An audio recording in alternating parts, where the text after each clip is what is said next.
Yeah. Finally got here to the Lincoln Memorial. Let me tell you, first of all, and for those of you that might be watching this video that don't know, the Lincoln Memorial is actually a temple to Lincoln. I'm gonna read the inscription on top, and I want you to pick up on why they built this temple. It had nothing to do with freeing slaves. Let me show you what I'm talking about. Above his head says this, in this temple, that you know it's a temple, this is a religious place, as in the hearts of the people for whom he saved. The Union, the memory of Abraham Lincoln is enshrined forever. So, in other words, for saving the Union, they made Lincoln a god. That's why he's sitting in a temple and why he is enshrined. So they began to worship, and this is exactly like ancient Egypt. Ancient Egypt had all these temples to all these gods, many of which were leaders at one time that they made into gods. Christians love to visit here and love to talk about Lincoln, especially black Christians, when in fact, Lincoln is being looked at as a god here, looked at as somebody to be worshipped. When Lincoln himself said that it was never his intention to free the slaves. I'm going to read that for you now and let you get a real sense of how many lies and how much propaganda and how much brainwashing was done to us to just destroy us as a people. Go ahead, I'll read that. Abraham Lincoln said, if I could save the Union without freeing any slaves, I would do it. You hear that? If he could save this union, meaning if he could save America without freeing any slaves, he would do it. But the reason he couldn't do it is because he needed those slaves to work for him. And here's what's so evil about it. The slaves should have never worked for him. The slaves should have been like, no, we don't have nothing to do with it. Because if they had done that, he would not have saved the union. And America would have split in two. And black people and Latino people would have had the opportunity to do whatever it took to help themselves and then not help make them their empire great. And so we're looking at it like, yeah, that's good. Keep your like, and here's the thing. We would not have looked at this like he did something great for us. When in fact, we're the ones that did something great for them. We kept their country together so they could enslave us for, a couple hundred more years after him. And here we are today. But let us tell it. And Lincoln did us a wonderful thing by freeing the slave. And the Irish, who was also told they had to fight so that the Union would be kept together, they hated us for it. They killed 20,000 black people because they were forced to fight in the Civil War. And again, it wasn't for us. It wasn't for our freedom. We were just a casualty of the battle. It was just beneficial for Lincoln at that time. And so much evil came after it. Land grabs of all kinds of things went on right after we was free to ensure they paid the slave masters. This is amazing. That's right. They paid the slave masters for all the slaves that they lost in the Civil War while we starved to death. And we have a warped idea of what this is like. This is idol worship. For all you Christians, Matt, that love to quote Lincoln, this is straight up idol worship that you have going on in it. I'm glad to be up here and to be able to bring these things out because he was a monster.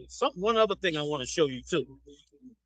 Lincoln is the only one of these temples that has him depicted sitting down. And there's a very important reason for that. The reason they have him depicted as sitting down is because that was the depiction of Ramesses II. Right?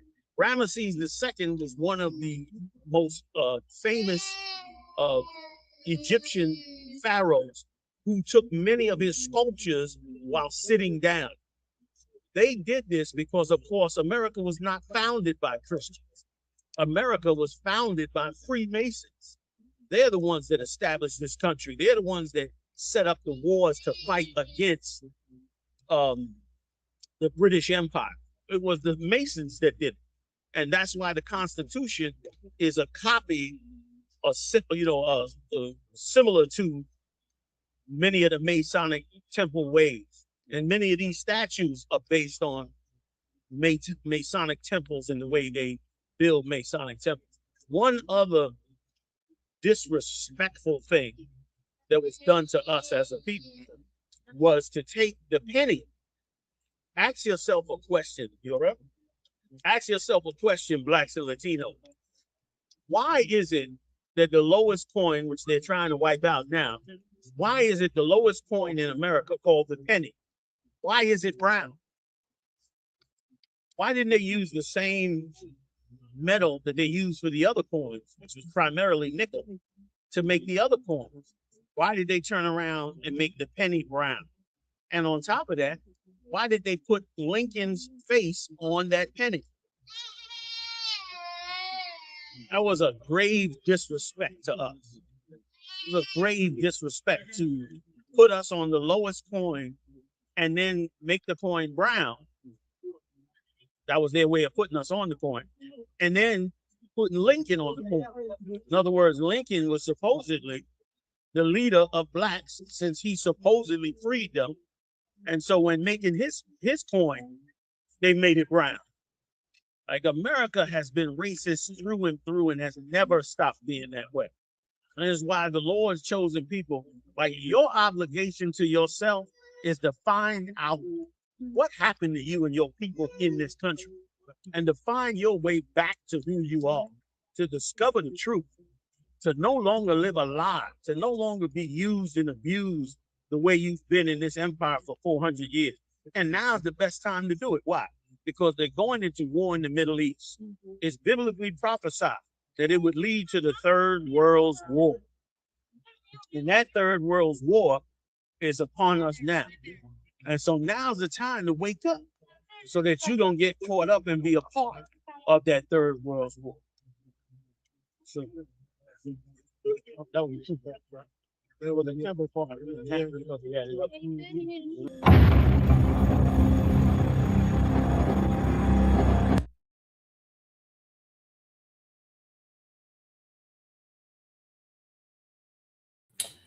Hey, Shalom Israel. Priest over 5,000 Shalai Yalo represent the Israelite School of Universal Practical Knowledge and the communities of Yohana. The Brotherhood class Tuesday. You know, we all know Brotherhood is imperative. You know, Brotherhood is the sinew that keeps this nation together. When I say Brotherhood, we know it's synonymous with sisterhood. So when you hear Brotherhood, we're talking about sisterhood as well. You understand? You know, we see the thing that's going on. But this month, you know, this month they got this gay pride thing going on. You know, also, you know, along with the, you know, that gay pride thing, which is an obvious problem in the community. It's also gun awareness month, gun violence awareness month, PTSD awareness month. You know, things that we are suffering from in the neighborhood, in the communities throughout the nation. You know what I'm saying? We're just suffering, no matter from the East Coast, West Coast, down south, over in England, Jamaica, Trinidad, so forth and so on. We're suffering from extreme gun violence. Our children are suffering from PTSD from the gun violence and all of that. And it's an issue. And this is why today in Brotherhood class, we're going to talk about, you know, how can we get through this gun violence together? How can we end it, for one? You understand? How can we deal with the aftermath of it? And how can we proceed forward? You understand? And one thing that we have to do is we have to love each other. Because we already know these oppressors out here, mainly the white man, these Arabs, Asians, and so forth and so on, Africans, they have absolutely not an inch of love for us at all. And somebody say, well, I got some good white friends at work. I know some white people. I know this white boy, he was on a basketball team and he was cool and all. Listen, a snake is a snake, whether it got venom, whether it strangles you to death, or whether it does neither. It's still a damn snake. You understand? And we don't have the time to sit there and decipher and pick out who's who and what's what. We have to clump them all into one bunch. You know why? We get clumped all into one bunch. You understand? How do we know that?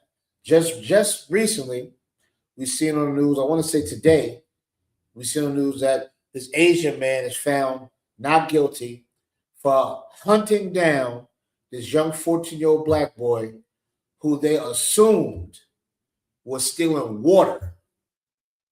You understand? Water. That's how you know the white man's the devil. You understand? Water is just comes from the earth. It's illegal to collect rainwater. You understand? Because the white man is the devil. So this young man was accused of stealing water. You understand? Come to find out he was not stealing water. This Asian man decided him and his son, immigrants to this country, because it's an immigration problem, right? Immigrants to this country, chased this young man down, claimed it was self-defense, even though the young boy was shot in his back. Even though witnesses said there was no weapon in that young boy's hand. Shot him in his back and unalived the young man because they thought he was stealing water. Just the mere fact that a 14-year-old child was allegedly stealing water, this animal had no mercy and say, this is a child. Let him go. Put his poster up in the store where he can't come back in here no more. Nuh-uh. They chased him down like a gazelle or deer or something that they hunt, some type of game. You understand? They hunted this young boy down and shot him in his back. No regard for him being a freshman in high school. No regard for him not ever being able to have children, move on in life, live a life, be able to make mistakes and come back from his mistakes and things. That nope, they decided to cut his life short.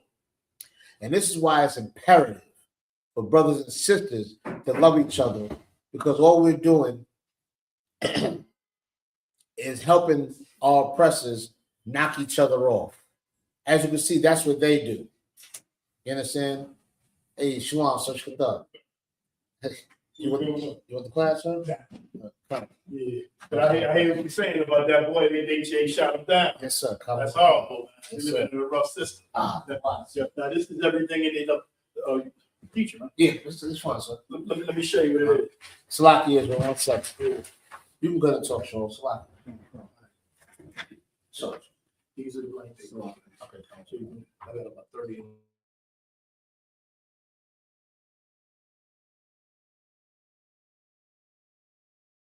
Many lies and how much propaganda and how much brainwashing was done to us to just destroy us as a people. Go ahead, now. Abraham Lincoln said, if I could save the Union without freeing any slaves, I would do it. You hear that? If he could save this union, meaning if he could save America without freeing any slaves, he would do it. But the reason he couldn't do it is because he needed those slaves to work for him. And here's what's so evil about it. The slaves should have never worked for him. The slaves should have been like, no, we don't have nothing to do with it. Because if they had done that, he would not have saved the union. And America would have split in two. And black people and Latino people would have had the opportunity to do whatever it took to help themselves and then not help make them their empire great. And so we're looking at it like, yeah, that's good. Keep you out. Like, and here's the thing. We would not have looked at this like he did something great for us. When in fact, we're the ones that did something great for them. We kept their country together so they could enslave us for, a couple of hundred more years after him. And here we are today. But Salaki Israel had that was the mighty man himself, Captain Sakar, who's the originator of his Brotherhood class here in headquarters. So, he came through it. Though he's going to grace us with his presence, teach the class for a little while, but he's a very, very active and busy man. So he has some other things to do. And of course, what he's doing is pertaining to brotherhood as usual. You understand? Every day he does something pertaining to brotherhood. It doesn't stop, whether it's the prison department, with helping brothers with their finances, giving counsel. Brotherhood is a part of his daily regimen and routine, which inspires brothers like myself and Shaul and the rest of the brothers to follow those footsteps. And that's why we're here right now talking about how we need to love each other and not do the work for the oppressor. As we talk about this disgusting Asian man who hunt this young black boy down with no regard for his life at all. The scriptures say they hunt our steps, and this is true. They disregard our young and our old. This is true. I'm paraphrasing. But these things are in the scriptures. These actions are nothing new. You understand? It's nothing new for some oppressor, for some heathen to gun down our children, to gun down our elderly, to gun down the strong ones of our nation, to gun down our women. This is not uncommon. Right. You understand? It's actually natural for them to do that. What's unnatural is for us to kill each other. Right. It's unnatural for me to go put a bullet in another black man, knowing that when I do shoot this man, I'm really shooting myself. Why I say that? Because he comes from the same pain that I come from. He may come from a different zip code. He may be a different height, different complexion, but he comes from the same misery, the same stress, the same hurt, self-doubt, insecurity, the same pain, the same worry when the police pull you over, the same thoughts when they ask for your ID, the same burning feeling you have when you're being degraded at your job by your supervisor who you're 10 times smarter than. Right. You understand? He comes from the same pain as me. And how can I find myself in a position to where I'm going to hurt this man? You understand? Why would I do that? Why should I do that when we got enough oppressors out here that's willing to hurt us? And not just that, they hurt us and get away with it. Right. This man, this Asian man, Rick Chow, shot this brother, this young brother, this boy, this kid, this child in the back. Now, I don't know what kind of self-defense that is. Even the police are not supposed to shoot you in the back, even though they do and get away with it. Well, guess what? Guess what? When you are thinking about going into the Chinese place to get your beef and broccoli, when you sisters are thinking about going into the beauty supply store to go and buy some of that their hair from India, some of that good old blonde hair from India and that good old weave from India, when you're and this Asian woman is sitting there talking about your feet when you go get your pedicure and your nails, when you go in there and you think about how Rick Chow shot down that little boy and how they will not hesitate after they serve you your cat and that dog, after they give you a small portion of meow with a side of a roof, and they serve it to you with noodles, they are willing to unalive your child. Right. When they don't care about you. You understand? This is how these heathens are treating us. This is how they think about us. And we have the audacity to have the same attitude and spirit that they have towards your own brother. You understand? I believe in the book of John, 8:44 says, ye are of your father the devil. You understand? The more we hate each other, the more we don't want to unify, the more we don't try to edify each other, be patient with each other, be tolerant with each other, to help each other, to lift each other. It is taking on the same spirit as a heathen. Now, real quick, we're going to read real quick about this Asian man, Rick Chow, who shot down a young boy in Columbia, South Carolina. You understand? Remember that. It's in the South. It ain't the deep South, but it's the deep enough South where an Asian man can unalive a brother. You understand? An Asian man has more power in the South. You understand? And he was found not guilty. Let's read about it real quick, Shaw, if you can. You can pull the article up. And let's read real quick. All right? Come on, God. This is from the New York Times. Shop owner who unalived 14-year-old he wrongly accused of theft is found not guilty. Now, it says wrongly accused of theft. Wrongly accused. You understand? Which means he didn't steal a damn thing.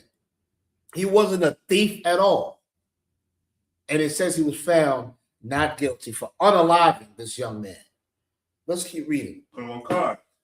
The shooting drew national attention and roiled the community in South Carolina. A South Carolina jury on Monday found Rick Child not guilty of the unaliving after he fatally shot a 14-year-old black boy in 2023, whom he had falsely accused of shoplifting from his convenience store. He accused this young man of shoplifting, not of coming in there with a mask trying to rob him. He didn't come into the stores and the child broke into the store overnight and found him in there. The man that wasn't the young boy didn't have his wife hostage, didn't have his son at gunpoint, nothing. They accused him of shoplifting. You understand? No care in the world. Let's just say hypothetically he was shoplifting. Would you think that he can have some compassion to say, if this young man is stealing water, maybe his water's off in his house? Why are you stealing water? Do you need water at home? Where's your mother and father? Is your water cut off? Maybe I can donate a case of water to your family. No, they're not thinking since he's stealing water. He didn't steal the till out of the cash register. He didn't demand money. He was allegedly and falsely accused of stealing water. You understand? And not even the question is posed by this filthy, disgusting animal named Rick Child. Maybe this child he wasn't running to say, "Hey, are you okay? What happened? What's the matter? Do you steal something? You don't need to." No mentorship, no adult counsel, no compassion or empathy. All was on his mind was unaliving, right. Taking a life, deleting a life, whiting him out, backspacing, whatever you want to call it. He wanted to get rid of this child because all he seen was a nigga. Right. And a nigga that wanted water is not worth living in his eyes. Water. You understand? And he wasn't even stealing it. Wasn't even taking it. That's all. Wasn't even taking it. From what I understand, they had a verbal dispute before the boy left out the store. Because he probably went in that store, and when I say probably, I'm just talking from experience. What do these Asians say when you go in their store, Shaw? What's the famous term they say? Hurry up and buy. Right. Hurry up and buy. Hurry up and buy. They're famous for that. And you think it's a joke, but it's not. You can lose your life if you don't hurry up and buy. And go ahead, Shaw. And they follow you all throughout the aisles and watch you, right. Watch over your back. Right. Oh, and they sit there and stalk you as you're in the store. Right. They sit there and stalk you. And they made jokes out of it. You move the cereal box, their faces there. Right. You go in the freezer to get ice cream, their faces in the freezer. They made it a joke, but it's not a joke. But the little girl in the 80s in California got her head blown off. I forgot the sister's name. She got her head blown off by a Korean, and they was found not guilty, or didn't get into no major trouble because they thought she was stealing. Now here we go again. And this is why the scriptures say, never trust your enemies. Your enemy is not your next door neighbor. You understand? Go ahead, Shaw. So like the name of that sister was Latasha Harlan, and she was 15 years old. Latasha Harlan, who was 15 years old. Far from a grown woman. A child. Can you remember when you was a child eating bazooka and caramel squares, Laffy Taffy, things of that nature? Slack it. Strong on Christ. I'm teaching the brother class right now. No sweat, brother. No sweat. Right, strong on Christ. Sloppy Israel. I'm saying I had to take that call for a brother. You understand? The girl was 15 years old. This young man is 14 years old. It showed you they have absolutely no compassion for our youth at all. You understand? At all. No compassion. Let's keep reading, Number Sean. one gun. Mr. Child, 61, shot Cyrus Carmack Belton in the back. And the what? The back. He shot the young boy in his back, which means the young boy is fleeing. He's trying to get away because two grown men are chasing him out the store. So he's fleeing. It doesn't sound like he turned around with two guns blazing, ready to go, ready to do something. The young boy is walking away. He's going away. You understand? That don't sound like self-defense. He shot him in his back. Go ahead. Number one gun. On May 28th, 2023, after chasing. After doing what? Chasing. Not talking to him. After doing what? Chasing. After chasing, go ahead. The teenager, Uh-huh. believing he had stolen 4 bottles from the express. For what? 4 bottles Uh-huh. from the express. No. Had stolen Had four stolen 4 water bottles. 4 water bottles. Not $400, not $4,000, not 4 nickels, not 4 quarters, not 4 pennies. 4 water bottles. Water. You understand? Stuff you can get out of a creek. Right. You understand? A stream. Something you can collect when it rains, when in a bucket, when it rains, water. You understand? That's what he allegedly, supposedly, suspectedly stole. Water. Go ahead. From the Express Mart Shell station he owned in Columbia, South Carolina. Yep. Mr. Chow also said Cyrus had pointed a gun at his son. So he had acted to defend him. He pointed a gun at his son. But somehow, in pointing a gun at his son, he got shot in the back. Now, how does that happen?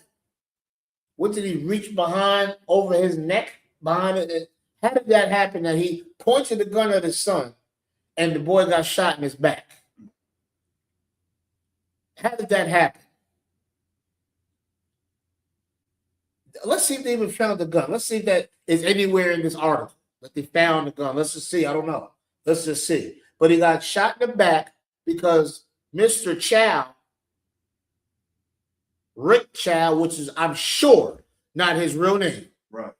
I'm sure when he came over here, he turned to Rick. There's not there ain't no Chinese, Asian man, Korean, whatever you want to call, named Rick. You understand? So this immigrant, this real immigrant, Rick Chow, shot the boy in the back because he threatened his son. His grown son, by the way. Go ahead. Lucky, if I may, sir. Please. I just Googled Rick Chow's real name is Chikai Rick Chow. Chikai Rich Cow. And they got the audacity to talk about our Mexican brothers and sisters coming over here. They got the audacity to talk to Venezuelan brothers and sisters coming over here. The Haitian brothers and sisters come over here. We have Yin Yang Chow coming over here, unaliving black youth, getting away scot-free, not guilty, owns a store in this black neighborhood, and it's okay.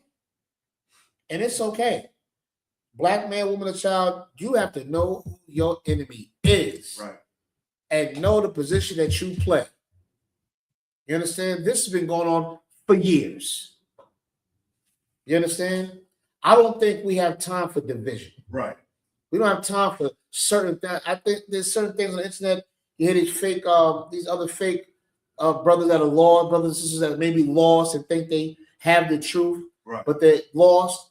They have time to go through this frivolous little debate thing when there's young brothers out here and sisters out here being unalived, right, for supposedly, suspectedly stealing water. You understand? Water. And we sitting here talking about some garbage, some frivolous little stuff. You understand? Let's keep going on this. So I'm gonna cut. The shooting drew national attention Uh-huh. and roiled the community in Colombia, where demonstrators gathered outside Mr. Child's shop Uh-huh. after the shooting. Now here we go with our people. We're going to demonstrate. We're going to picket and march and say we shall overcome, no justice, no peace, and so forth and so on. And then now the man's found not guilty. There's going to be no more protesting. You know how I know there's not going to be no more protesting? Because you know what they're going to do eventually? They're going to go to King Buffet. And they're going to go ahead and eat not Mr. Chow, but Mr. Chew's food at the buffet. Go in there and get their egg rolls and their lemonade and all of that. They're gonna go in there and get that. They're gonna go get their nails done by Kimley. They're gonna go do that. They're not. That's the protesting that stopped. They're gonna put that boy's face, the young man's face, the young child's face on a picture. On a t-shirt. Right. Give it some color coordination with some blue and white balloons. Maybe a dove or something. Let it fly up in the sky and say it's going to meet him in heaven and all of that. Get him a nice tombstone with lights and all types of things on it. And guess what? Going to go right back to loving. Right. Go right back to loving, because white Jesus said so. You understand? Because white Jesus said so. And the cycle's going to continue until we learn how to have a righteous hatred. You understand? I know it's righteous. It has to be righteous hatred because my God, the God that we serve, the Most High, has righteous hatred. So I know it has to be okay. You understand? How can we get righteous hatred? We have to have an unwavering love for each other. Right. In order to have a righteous hatred, we're gonna have to have a undoubtable amount of love for each other. You understand? For each other. If you sit in your mind, if you sit right now watching and listening and saying, I just can't see myself hating nobody. Well, can you see yourself loving your brother? Focus on that part. Because if you love something enough, you're gonna hate that. Right. You understand? You're gonna hate whatever hates what you love, you're gonna start hating that. So why don't you focus on the love part? This is where we're messing up as a community, as a people, as a nation. You understand? As a nation. Somebody should have hit that young man to don't even go into that store with Mr. Chow. Because I'm sure he wasn't the nicest guy in the world and everything. I'm sure he wasn't. He already argued with the boy, chasing the boy. He probably was a piece of dirt and still going in there. You understand? Still having to go in there in this disgusting, filthy, horrible captivity we're in. This disgusting heathen can unalive God's chosen child and be found not guilty in a court of law. Well, he's guilty in our court. Right. And he's going to be held accountable for what he did. He's going to be held accountable. It's unfortunate, the pain and the patience in that pain, but he's going to be held accountable. Right. Let's keep reading. Any more on that? The prosecutor in the case, Brian Gibson, said in a statement on Tuesday that the verdict has brought on strong emotions from our local and national community. Yeah, well, we understand that part. You know what I'm saying? Of course, we're going to bring on strong emotions because it's disgusting. Hold on, let's see if this go scroll down a little bit. Let me see. All right, read that part in South Carolina. In South Carolina, an indictment requires a showing of malice. Yeah. He said, I don't think the state was able to prove beyond a reasonable doubt that Rick Chow acted with malice. They say he didn't act with no malice. In order to be charged with the M word, the M as in Michael, the M word in South Carolina, you have to have shown that you have malice aforethought. Okay? Now, let's just do this for brothers and sisters that may be watching. Let's look up malice and let's look up aforethought. Let's look at those definitions. Maybe you can put the whole thing in a malice aforethought definition. Maybe you can type that in there and see what that really goes up there. Let's see what that says. Come on, God. Malice or forethought is the legal mental state required to prove unliable. It refers to the deliberate intention to unlawfully kill or cause serious bodily harm to another human being. Okay. Let's just go with that premise right there. To deliberately have the intention to unlawfully kill or cause serious bodily harm to another human being. If you chase somebody outside someone outside your store, and you have a gun, and you're chasing them, does that not sound deliberate? That sounds like you have deliberate intentions on harming this person. Even if someone breaks into your home and they're fleeing, they got out the house, they're gone. In the majority of states, and they broke into your home, you can't just chase them down and gun them down. In this case, the child supposedly stole water and he got shot in his back. That sounds like deliberate intentions to cause bodily harm to me. That's right. If you chase a kid outside with a gun, you didn't chase him outside and say, hey, what's in your bag? Let me check your bag. Did you steal it in? No, not that. You ran outside to shoot the kid in the back, which you did. You understand? That sounds like malice intention to me. Right. He felt like he fits the description of a killer. You understand? Let's go back to the article real quick.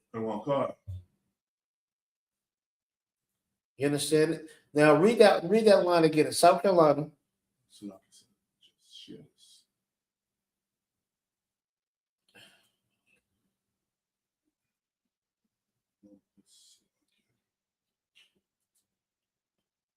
That's fine. South Carolina. In South Carolina, underlining requires a showing of malice, a forethought. All right, so he thought about this. When he grabbed that gun and ran outside, he had malice intention. He thought he knew what he was going to go out there and do. He knew the possibility of what he was going to do. Go ahead. He said, I don't think the state was able to prove beyond a reasonable doubt. All right, drop that. Go down to Mr. Swirling said. Mr. Swirling said he never said there was any racial profiling in this case. Now, you know that's a damn lie. That there was no racial profiling in this case. I'm sure if that was a white boy or another little Asian boy, it wouldn't have been no problems at all. He probably got that water for free with no problem. You understand what I'm saying? But since this is a young black boy, there has to be a problem. There has to be some unaliving involved, and that's just that. You understand? Let's go down right there. So Mr. Tony said, Mr. Chow, down. Yep, right there. Mr. Swirling also said, Mr. Chow, who is from Hong Kong. He's from where? Hong Kong. He's from Hong Kong. You know what I'm saying? He's from Hong Kong. He can come from Hong Kong, hate niggas, kill a nigga child, and get off scot-free. From Hong Kong. You can do that, and you are from Harlem, or you're from Los Angeles, or you're from New Orleans, or you're from anywhere you want to be, and guess what? As a so-called Black, Latino, Native American, you can't get away with this. But a man from Hong Kong can come here and get away with that. That should tell you how much you should love your brother. That's right. Now go to 1 John real quick. Let's pause the article for a minute. Go to 1 John chapter 3, verse 15. All right. And we have to take on a spirit of loving each other.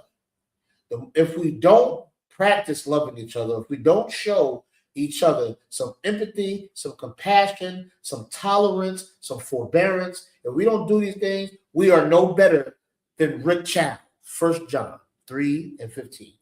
All right. If we don't practice these things, if we don't display these things, if we don't feel these things in our spirit, then we are worse than Rick Chow. Actually, worse than him. Right. We are worse than Rick Chow if we have the same attitude to chase a nigga down and shoot him in his back. How do we know? They did the same thing to the young boy Junior some years back. Chased him down, stabbed him to death, That's right. 15 years old. Right. And it was a horrible, disgusting thing because his own people did it. Right. You understand? His own people did it. The man from Hong Kong, they're not going to call him no savage. But when they see black on black, Latino on black, they're going to call him savage. Look at those savages doing that to each other. You understand? And let me tell you that it vexes the Most High God to see us act so violent and disgusting towards each other. You understand? It vexes the Most High God to see how we have absolutely no compassion, all the way down to the simple things. To sit there and blow your horn, act crazy, having road rage because somebody cut you off. Right. See another brother or sister cut you off, you got to cuss them out, pull them at the gas station, fight at the gas station, pull each other's hair and possibly shoot each other and everything else over some garbage, over some nonsense. Well, you're worse than Rick Chow. You understand?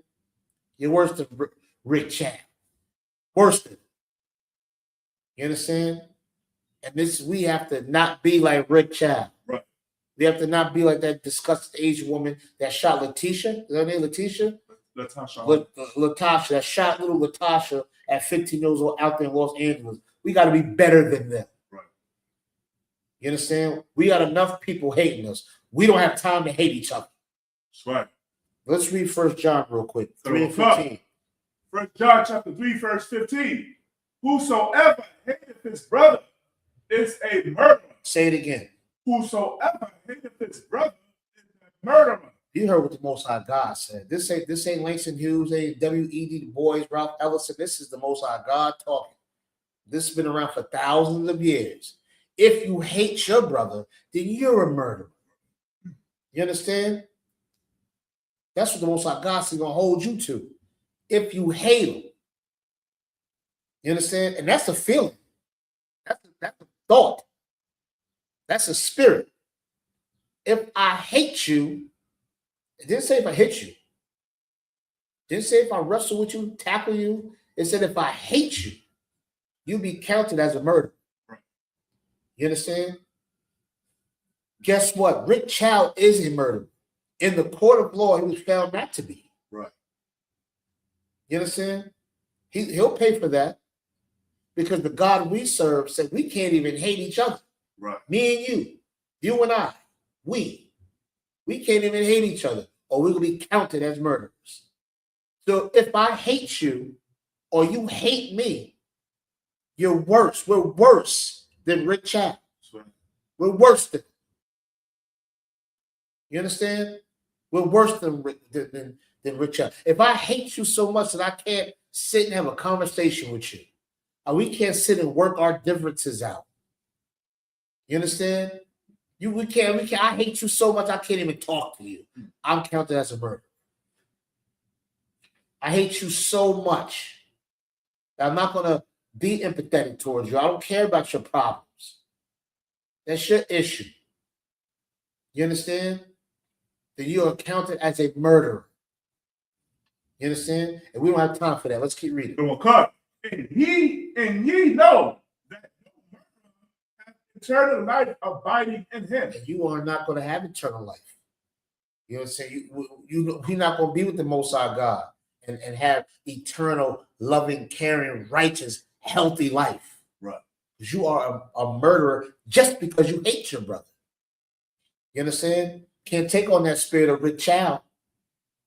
You understand? Rick Chow don't hate his brother. He hates your brother.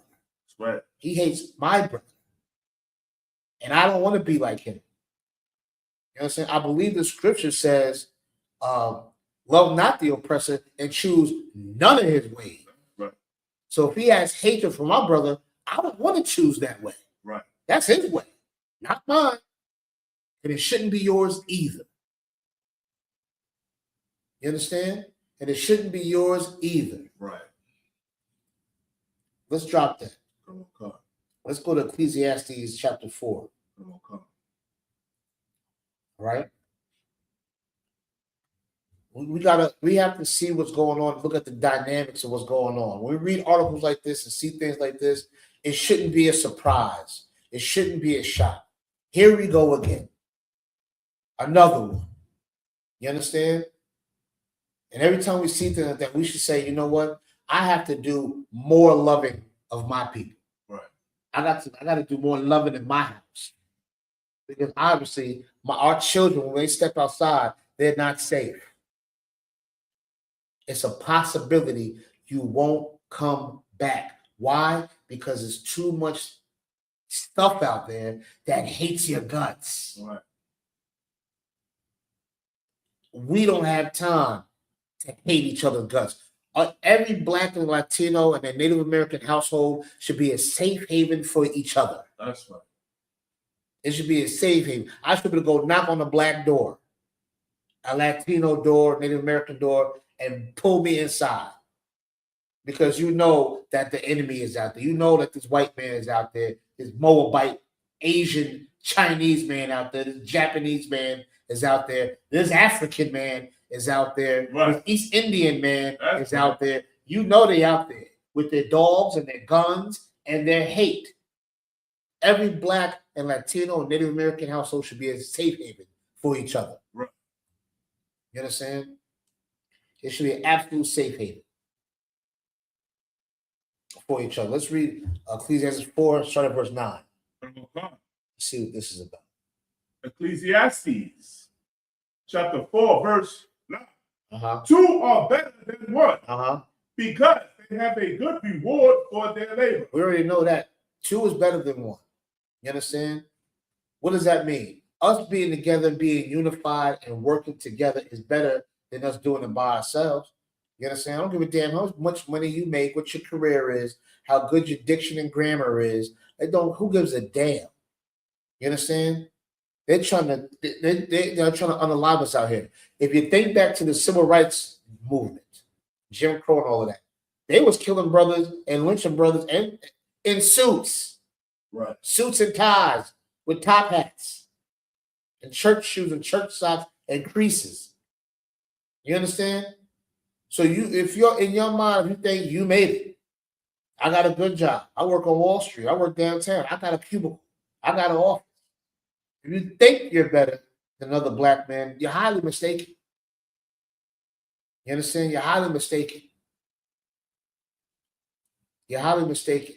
And why do I say that? It's because we shouldn't have classism within our nation, within our 12 tribes. We shouldn't have classism. We're all on the same playing field. And once we learn to come together, us together is better than us being separate. Right. Let's keep reading. Verse 10. For if they fall, the one will lift up his fellow. And then we just said that every Black, Latino, Native American household should be a safe haven for each other. If one house falls, this house will pick them up. This house falls, the other one will pick them up. If they all fall, these over here pick them up. That's why it's better for us to be together. Right. You understand? It's better for us to be together. I hear some lost and confused brothers out there in the world. They want to talk about multiple wives. That's just disgusting and all of that. Don't worry about multiple wives. How about we worry about loving multiple brothers and sisters? Let's focus on that aspect of things. Because scripture says two is better than one, and if one fall, the other one will lift them up. Let's focus on that. Can you love multiple brothers and sisters and stop hating them? Stop being counted as a murderer. Let's keep going. But woe to him. Say it again. But woe to him that is alone when he falleth. There's death to you, destruction to you. When you fall and you're alone, it's no different between an old elderly man who, people don't want to be around. He fall down that ground. That's a death sentence. He might not get back up. You understand? Remember that old commercial? Shaw, I've fallen and I can't get up. Right. She fell all down the steps and she couldn't even budge. Right. They had to make the life alert thing. Well, listen, let me tell you something. You know, the Most High, your brother and your sister, that's your life alert. Right. Your brother and your sister is your life alert. You understand? Because being out here in this wicked, disgusting cesspool we call America and beyond, the oppressor is trying his best to make you fall. Trying his best to make you fall. And you're going to need your life alert. You're going to need your brothers and your sisters to pick you up according to the scriptures. Let's keep reading. For he hath not another to help him up. Go ahead. Verse 11. Again, if two lie together, when they have heat, but how can one be warm alone? How can one be what? Warm alone. If we lie together, we're going to keep each other warm. You understand? That's a metaphor. All right? So if we're together, we'll keep each other comfortable and safe. You understand? We'll keep each other safe. If we're together. The key word is together. Right. Walk together. Lie together. Live together. Be together. The key word is together. Right. Keep going. Verse 12. If one prevail against him, two shall withstand him. Say it again. If one prevail against him. If someone comes against me, prevails against me, may have the upper hand on me. Go ahead. Two shall withstand him. The two shall. How can someone come against you and prevail against you? Maybe you got a disgusting landlord that's trying to kick you out of your place. You understand? Got a nasty supervisor. You got something, discord being caused in your life. Someone's trying to prevail against you. What's after that? Two shall. Two shall withstand him. Well, guess what? With brotherhood and sisterhood, we don't have to worry about landlords and supervisors. You understand? If we love each other. Do you think the fake Jew, the Jewish man, down out there in Crown Heights and Midwood and Brighton Beach and out in Flatbush, out there in Williamsburg, all out in Brooklyn, do you think they're worried about jobs? Do you think they're worried about landlords? Oh, no. Them filthy, disgusting, dirty culture vultures are going to come right together, right. Help each other, stealing our heritage. And they ain't even got no flavor. Right. How can they steal from us? How can something that looked like Toucan Sam steal from us? You understand? They got our culture. Right. But we should be in a position where we don't have to worry about finances and all these things and safety and things because we got each other. Keep going. And a threefold cord is not quickly broken. It's not easily broken when we're together. And this is what scares the world. It scares the earth to see us together. You understand? There wasn't enough fear in Rick Chow to say, I better not do nothing to this little black boy. He ain't scared enough. Right. Why? Because we ain't together enough. He knew nothing would happen. He read about it in Hong Kong. He knew in Hong Kong that he can come to a black neighborhood and have a store and kill you and get away with it. He knew it in Hong Kong. You understand? He wasn't scared enough. Not one of them little dirty little Jewish boys go in that store. Mr. Chow, no, he better not do nothing to him. Right. He better not do nothing. Let it be little Billy Bob from the trailer park that was in there. It better not. Mr. Chow will turn into Chow. Right. The white boys out there hang them and castrate them and do all types of garbage to them. Right. But guess what? They can kill your little gazelle, little baby that can get hunted down. They can kill him. Right. And get away with it. He heard about it in Hong Kong. He heard about it in Hong Kong. That's why he can come in and call himself Rick. You understand? Because they said he can do it in Hong Kong, they said. He heard nigga in Hong Kong. Go to Proverbs chapter 6. Oh, God. Proverbs chapter 6, and we'll start at verse 16. Oh, God. Bubba Shut, the water brother. Proverbs chapter 6, verse 16. These 6 things doth the Lord hate. Uh-huh. Yea, 7 are an abomination unto him. Go ahead. Verse 17, a proud look. The Lord hates that. And this is something that we have to stop having. You know what I'm saying? As a people, we got to stop that proud look, thinking we too cool for school. You know, you just proud. You proud of that dirty block you from. You proud of that little corny job that somebody gave you. You proud. Niggas get proud over stimulus checks and tax returns and things of that nature. We just too proud. Where did we get that from? From these disgusting heathens? Because you got to be one proud sucker to come from Hong Kong, then you can come over here and go put your business from Hong Kong. Put your business in Columbia, South Carolina.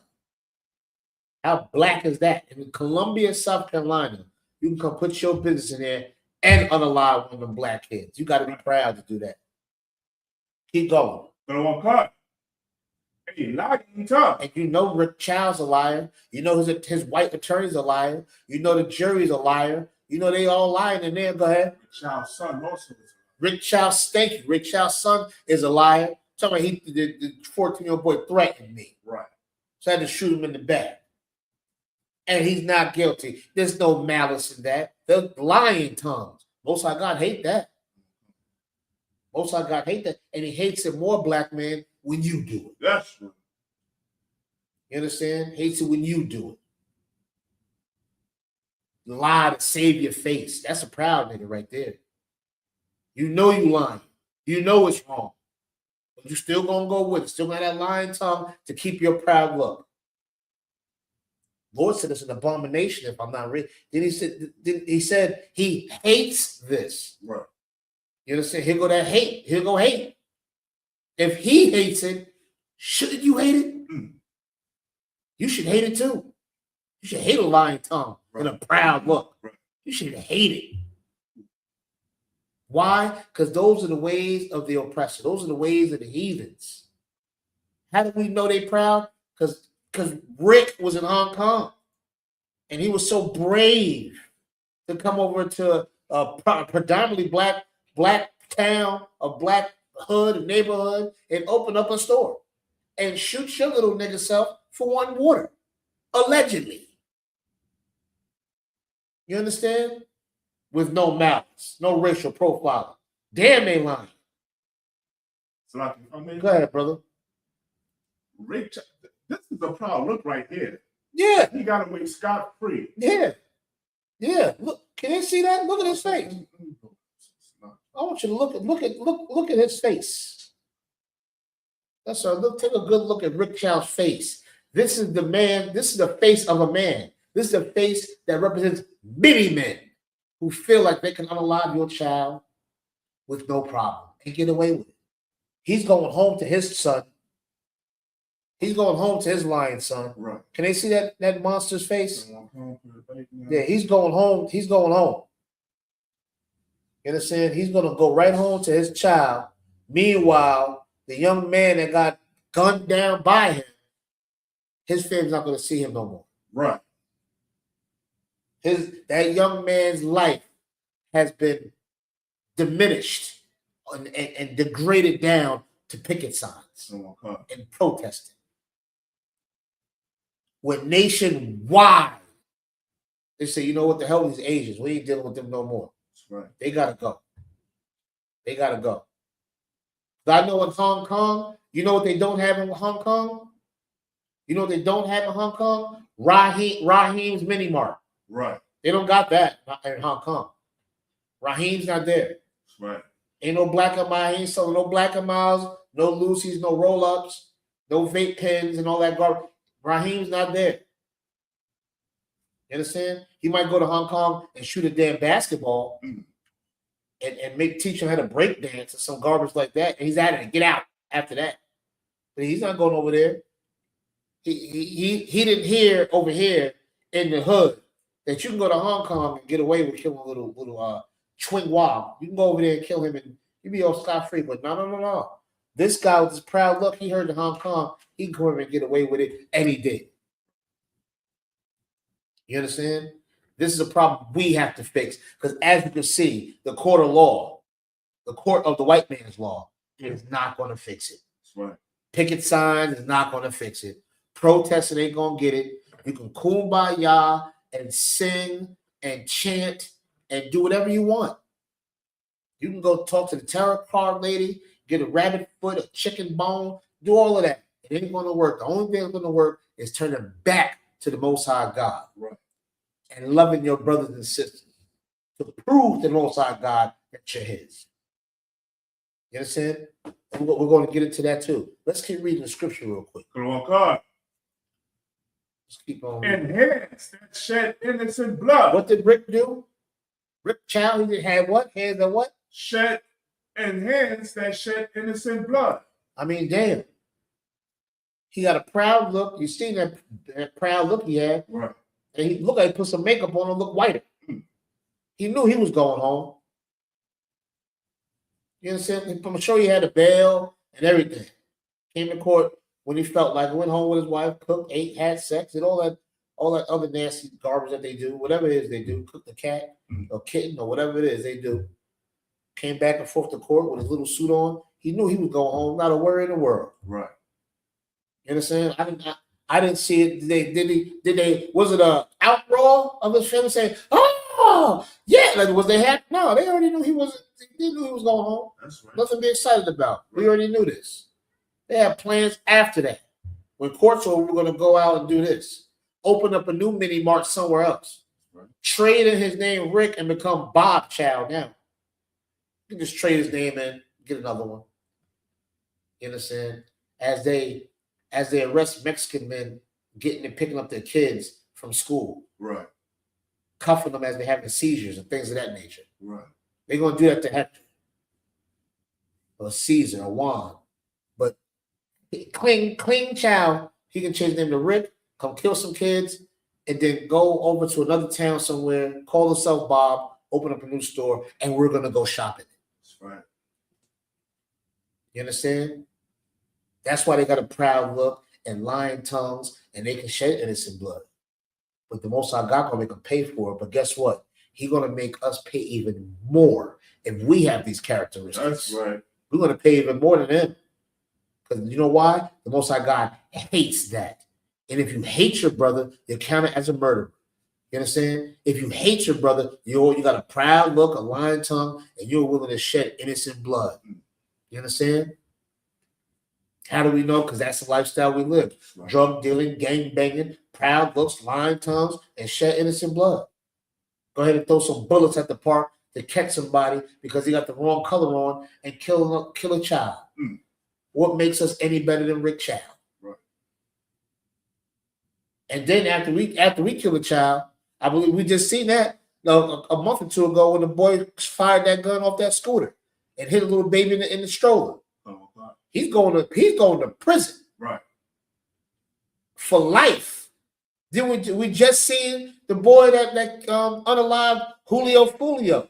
Right. I don't even follow rap music, right, but he unalived the boy. What did the judge say? Now we don't want to give him the death. We need some sweat equity out of him. Right. Make the nigga a slave. You understand? He killed somebody's child. Rick Child's going home. Right. Ain't no sweat equity. Ain't no sweat equity. You understand? Ain't no sweat equity. Ain't no sweat equity. But guess what? You go ahead and try to pull off what Rick Child did, and you're going to give some sweat equity for the rest of your life. Right. You understand? You know why? Because the Most High God is not satisfied with how we're doing it, how we're choosing the ways of the oppressor. Most High God's not satisfied with that. That's why you're going to sit in prison. You understand? That's why. So we have to come out of that garbage. You understand? How? By serving the Most High God, by loving each other. Loving each other.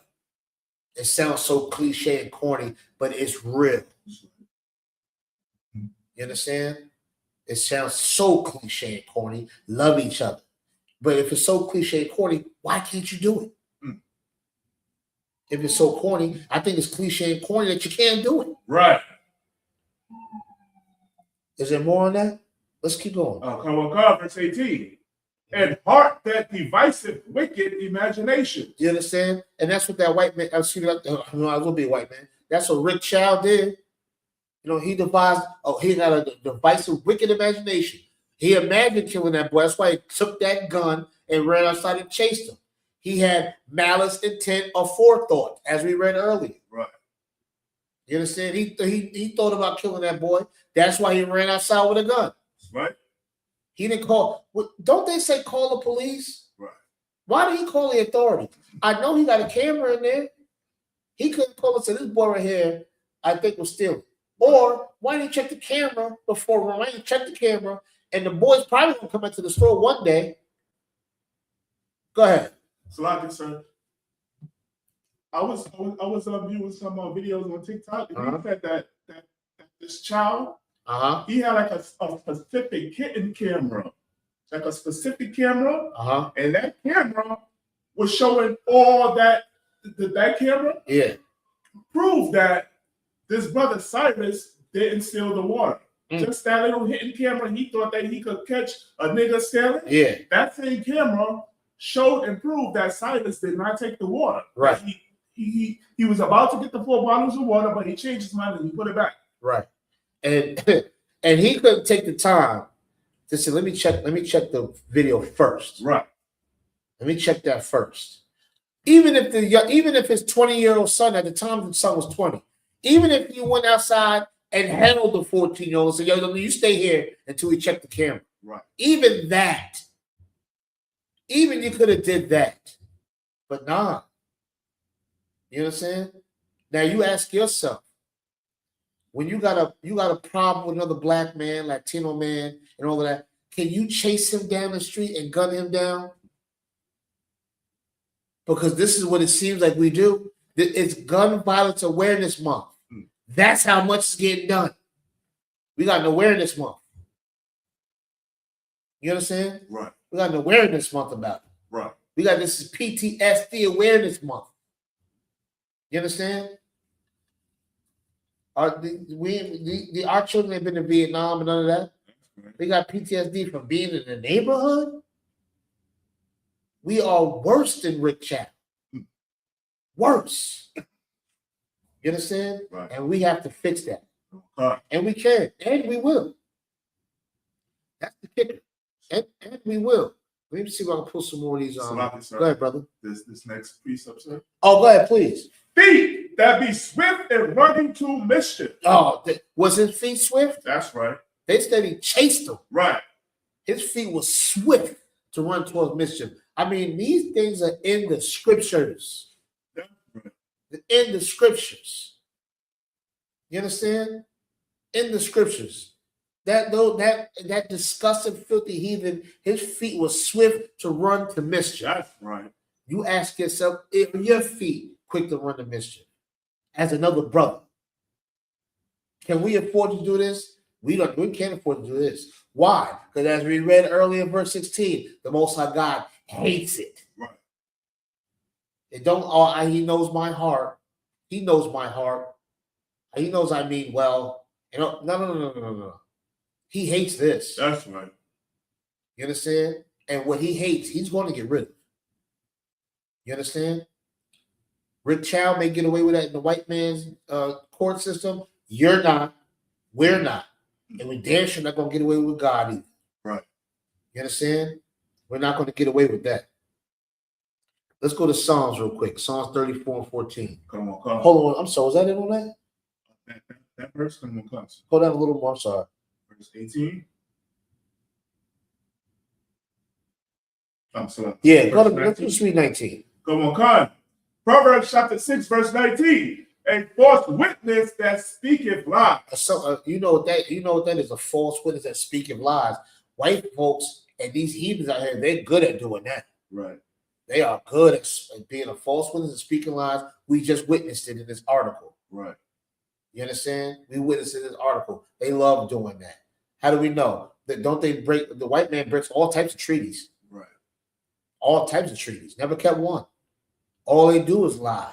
That's why they don't like Trump and all that, because he lying and speak lies and so on and so on. That is a characteristic of these heathens, of these oppressors, to bear false witness and speak lies. Right. You understand? That's not for us to do. How do we know? Read the next one. Come on. and he that soweth discord among brethren. He don't like that because all of that is sowing discord among the brothers.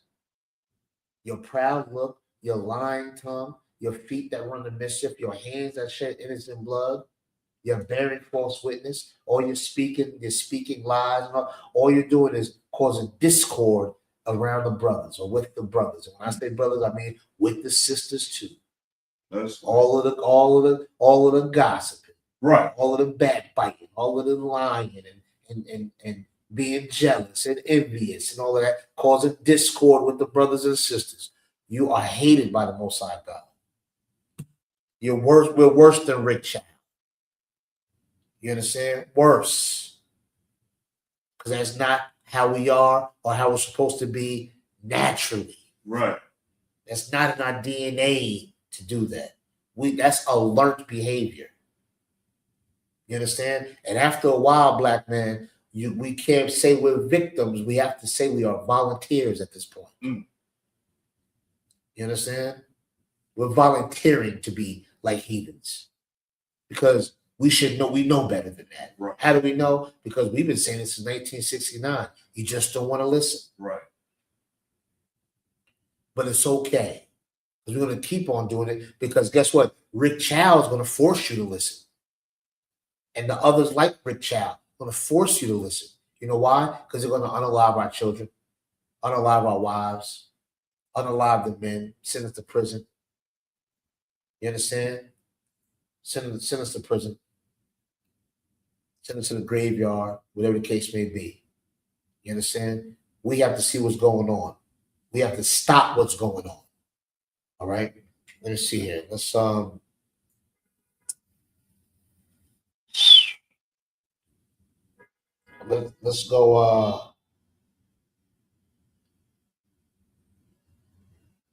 let's go to Ecclesiasticus, excuse me. 6 and 14 real quick, all right? Hope your brothers and sisters following along. Once again, if you just tuned in, not sure what's going on, this is the Brotherhood class, all right? We all know Brotherhood is imperative. It is absolutely imperative to the nation. It's imperative in the journey to provoke the Most High God to send our King, Yahushua, the world may know as Jesus Christ, to come back and destroy this place and everyone with the same spirit as Rick Chow and everybody else that hates and has a disgust and a disdain for his chosen people, who are the so-called Blacks, Latinos, and Native Americans. You understand? And what we have to do now is get the so-called Blacks, Latinos, Native Americans that share the same principles and ideas as these heathens. That's right. When it comes to hating their own brother, hating their own sister, causing discord, shedding innocent blood, things of this nature, it has to stop. We got enough going on. See what you got. Come on, God. Ecclesiasticus chapter 6, verse 14. A faithful friend is a strong defense. You understand? And that's a strong defense is a faithful friend. And that's what we have to look at each other as, brothers and sisters. It's faithful friends. You understand? Let's look up the word faithful. Come on, God. Let's get the definition of faithful. Let's see.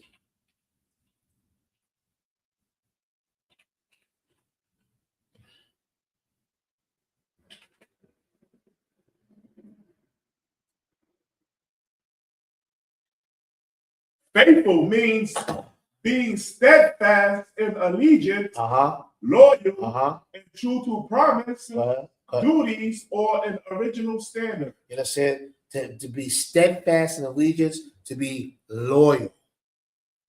You understand? To be loyal to each other, to be true to your word, true to your promises. You understand? To have some morals, some decorum, some respect, some honor, some value for another black man, another Latino brother, another Native American brother and sister. You understand? For our children. A faithful friend, which these heathens can never be faithful friends. That's right. Never. It hasn't worked yet. It hasn't worked yet. You understand? A faithful friend is a strong defense. You understand? That's what the scriptures say. Let's keep reading. Oh God. And he that hath found such in one hath found a treasure. Say it again. And he that hath found such in one hath found a You treasure. understand? If you found yourself a faithful friend, then you have a treasure. It didn't say nothing about if you found money, if you found jewels, gold, silver, rubies. It didn't say. It said if you found a faithful friend, you have found a treasure. And that's how we have to look at each other, as treasures. I look at you all as a treasure. You understand? To be something, a man to be loyal to keep my word to be steadfast in allegiance and being together, unified. You understand? Why? Because in the Israelite School of Universal Practical Knowledge, we don't just practice, we live and breathe and sweat and bleed being Yes. faithful friends. Right. Brotherhood. You understand?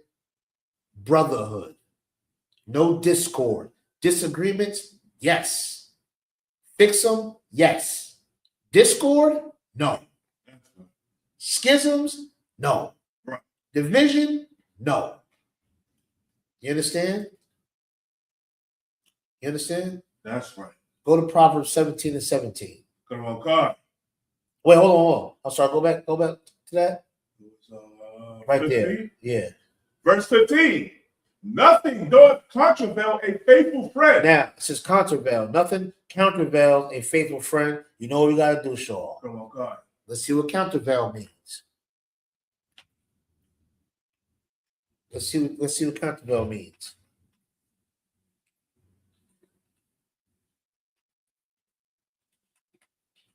Let's see what countervail means. I think we need a V in there. Countervail. Counter. V in between that, in between the T and the A, but be right there. There you go. That's fine. Countervail means to offset, counteract, or compensate for something by exerting an equal and opposite force or effect. Yeah, to compensate, so to fill in the space, replace and make up for it. To compensate something, you know what I'm saying? Good. Now let's read the scripture again. Come on, God. 15. Nothing doeth countervail. There's nothing that countervails. There's nothing that can replace this. Right. There's nothing you can compensate for this. This means this is very valuable. Right. This is a treasure. This is a treasure that's priceless. A faithful friend is a treasure that's priceless. There's nothing you can compensate for. I can't say, well, I'm gonna give you this for this. There's no negotiating. There's nothing you can give me to replace a faithful friend. There's nothing I can give you that can replace me being a faithful friend to you. I don't care about money. I don't care about a place to stay. I don't care about nothing. There's nothing that I can give you that's more valuable than being a faithful friend, than being loyal, than being trustworthy, to value you as a treasure, to respect you. You understand? To love you. There go that word again, y'all. Come on, God. There's nothing that can compensate for that. Right. That's why the little minor things that we fight over is garbage. That nigga owe me $3. Ain't talked to him in 20 years. 3 pieces of paper with a white man's face on it. Right. You understand? There's nothing that can compensate for a faithful friend. And I love it. Right. You understand? Best support group I've ever had in my life. For life. There's nothing that can compensate for my friends. Right. For my brothers and my sisters. Keep going. Come on, God. And his excellency is invaluable. You heard what he said. It's priceless. There's no value to it. You understand? It's priceless. You understand? It's worth more than your breath. Right. You understand? Your brother is worth more than your breath. The oppressor, according to the scriptures, ain't worth your spit. That's right. Let that marinate in your brain cells. That your brother is worth more than your breath. And the oppressor, these heathens, ain't worth your spit, according to the Bible. You understand? Go to Proverbs 17 and 17. Come on.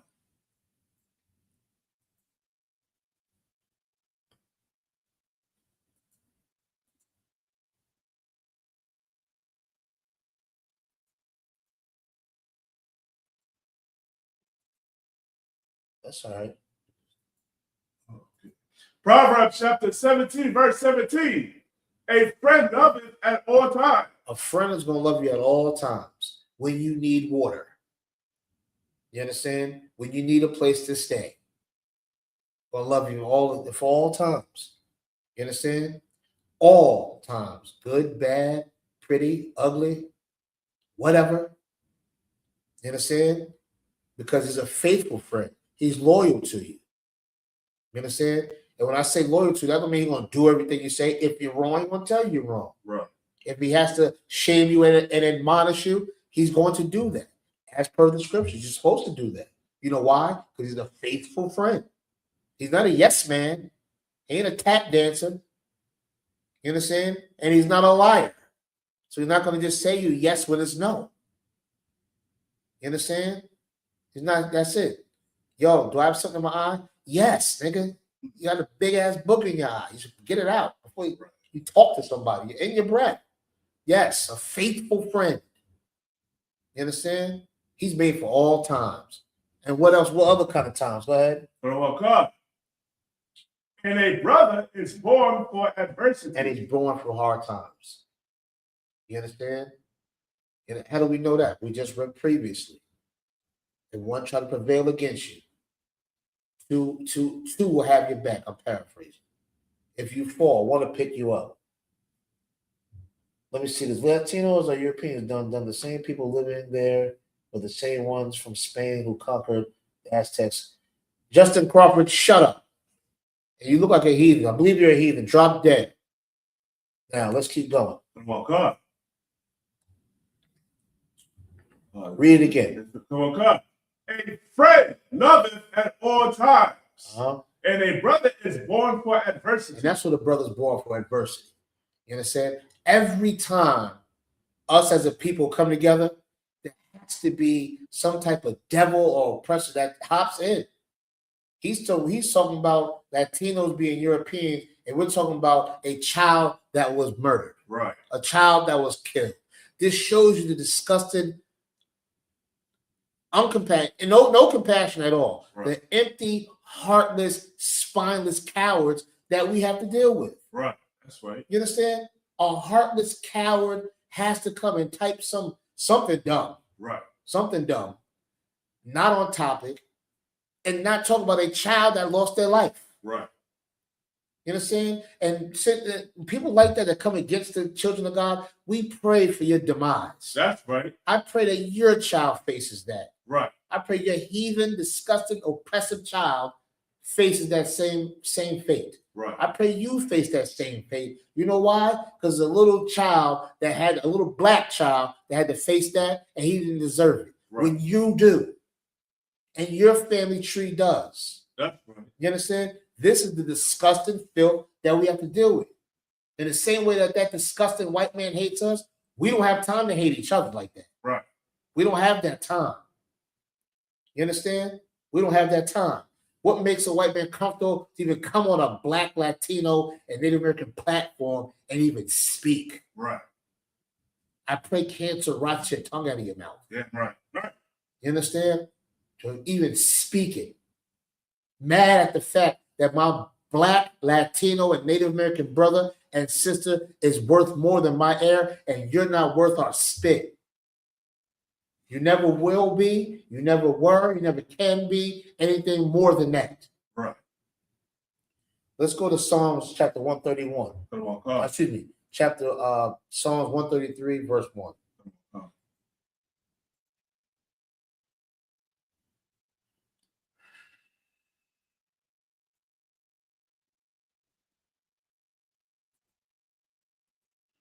Let's do that. Let's go to Psalms 133, verse 1.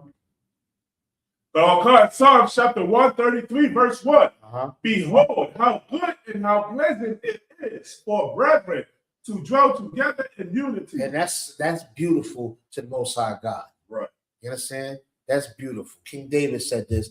This is how beautiful it is for brothers and sisters to dwell in unity. And it scares cowards that come on our platform. It scares people in Hong Kong if they can come over here and just unalive us and get away with it. It scares them when we dwell in unity. They want to be a part of us so bad. They want to interject themselves so bad. You understand? And it pleased the Most High God for us to dwell in unity. And it burns the spirit of those filthy, disgusting heathens when they cannot separate us and cause division. Right. And it's time now to shut them out. That's all the way out. You understand? Give them back their religion, their drugs. Give them back all of the filth and disgust that they have gave to this earth. They are contagious germs, parasites. right. You understand? And we need to give them back all of what they got, and let's embrace and take hold of what the Most High God has given us. You understand? Let's drop that. Let's go down. Let's go to Ecclesiasticus 25:1. Okay. All right. Let's go to Ecclesiastes 25:1. All right.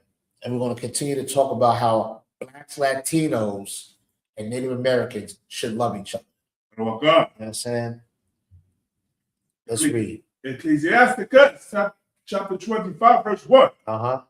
In 3 things I was beautified Uh-huh. and stood up beautiful both before God and men. This thing we're about to read, it stood up beautifully to God and to men. You understand? It satisfies the heavens and the earth. Go ahead. The unity of brethren. Say it again. The unity of brethren. That stands up beautifully in front of the Most High God. You understand? And that's what we need to do. To unify. It satisfies the Most High God. It satisfies the Most High God.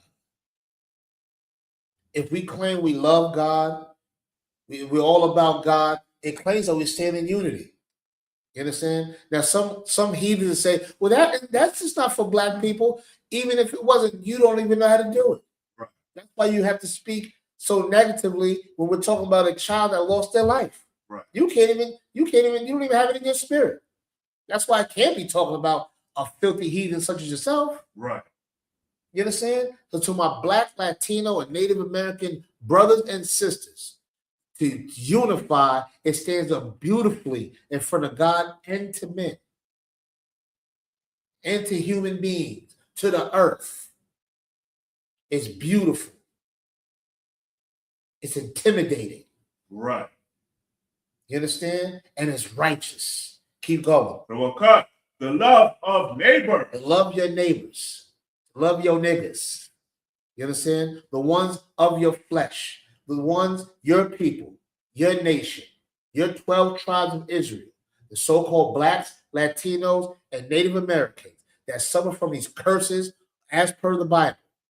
That have the curses and the prophecies, the adoption, the so-called Blacks, Latinos, Native Americans. You understand? It's for us to love each other. It's for us to be together. You understand?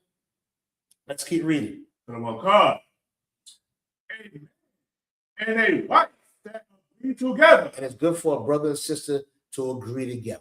Right. You understand? The union of marriage. You understand? And first we got to look at each other as brothers and sisters. That's right. You understand? And we can go a long way and defeat these filthy, disgusting heathens out here. I pray the Most High God burns these heathens slowly. I pray we provoke the Most High God to send our King, a Black man, the greatest Black man to walk on the face of the earth, Jesus Christ, the real way known, in Hebrew, Yahweh Shai Bashiach. I pray he comes back to destroy, and his vesture is full of the blood of our enemies. That's right. As per the scriptures of the Most High God. Black man, stay strong. To all the heathens and oppressors, I pray for your demise at the hands of the Most High God. And with that, Israel, I say shalom.